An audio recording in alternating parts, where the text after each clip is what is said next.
Bonsoir à tous. J-1 avant le premier tour des élections municipales. Depuis minuit, il n'est plus question de faire campagne pour les candidats, c'est la période de réserve. Les bureaux de vote ouvriront eux demain dès 8h, sauf dans 2 communes du Jura. À la Boissière, 57 habitants et Pillmoine, 62 habitants. Aucun candidat ne s'est présenté. Conséquence, le préfet du Jura devra mettre en place pour les 2 communes une délégation spéciale composée de 3 personnes pour gérer les affaires urgentes et courantes. Cet important incendie en Côte d'Or, un feu a touché plusieurs bâtiments dans la nuit de vendredi à samedi sur la commune de Cléné. Un ancien garage, un ancien café et une écurie, tous 3 situés à proximité de la mairie, ont partiellement brûlé.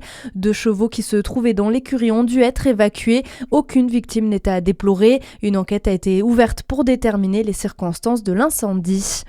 Ce grave accident de la route en Saône-et-Loire cet après-midi, un poids lourd et un véhicule utilitaire sont entrés en collision sur l'A6 dans le secteur de Tournu. Au total, 15 véhicules et 30 personnes ont été impliquées. Une femme de 57 ans a dû être héliportée au centre hospitalier de Chalon-sur-Saône. L'accident a causé d'importantes perturbations dans le sens Paris-Lyon, avec plusieurs kilomètres de bouchons.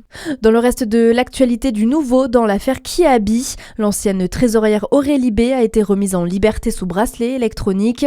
Elle est soupçonnée d'être à l'origine d'un détournement de 100 millions d'euros en 2023. Son ancien compagnon, un ex-footballeur, a lui été mis en examen pour blanchiment en bande organisée.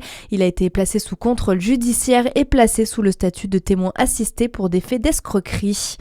Et puis en rugby, c'est une tradition vieille de 120 ans. Le 15 de France affronte celui de la Rose ce soir en clôture du tournoi des 6 nations.